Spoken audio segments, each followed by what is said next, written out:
কি মনে করেন ডক্টর ইউনূস কি ঠিকভাবে দেশ চালাচ্ছে? ভালো আছে আলহামদুলিল্লাহ। ও এইভাবে তো আর 10-15-20 বছর থাকুক। নির্বাচনের দরকার নাই। নির্বাচনের দরকার নেই। নির্বাচন কি হবে, ক্ষতি হবে, তারা খাবে আর ও তো খাইতে পারে। দেখেন না কি করতেছে, এই 7 মাসে কি করছে। ওর মতো রাষ্ট্রনায়ক হয়েছে। আপনি চিনি কেজি 115 টাকা, আর চিনি কেজি 260 টাকা, পেঁয়াজ কেজি 160 টাকা। আর এবছর কত খাইছেন? আলুর কেজি খাওয়াইছে 100 টাকা, হ্যাঁ 25 টাকা খাওয়াইছে, আলু 20 টাকা, পেঁয়াজ 30 টাকা কেজি।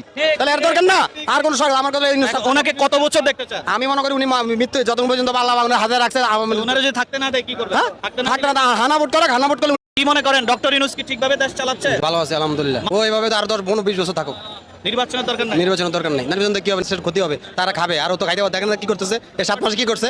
ওর মতো রাষ্ট্রনায়ক হয়েছে। আপনি চিনি কেজি 115 টাকা, আর চিনি কেজি 260 টাকা, পেঁয়াজ কেজি 160 টাকা। আর এবছর কত খাইছেন? আলুর কেজি খাওয়াইছে 100 টাকা, হ্যাঁ 25 টাকা খাওয়াইছে, আলু 20 টাকা, পেঁয়াজ 30 টাকা কেজি। তাহলে এর দরকার না আর কোন সরকার। আমার কথা ওনাকে কত বছর দেখতে চান? আমি মনে করি উনি মৃত্যু যতক্ষণ পর্যন্ত আল্লাহ বাংলার হাজার রাখছে। ওনারা যদি থাকতে না দেয় কি করবে?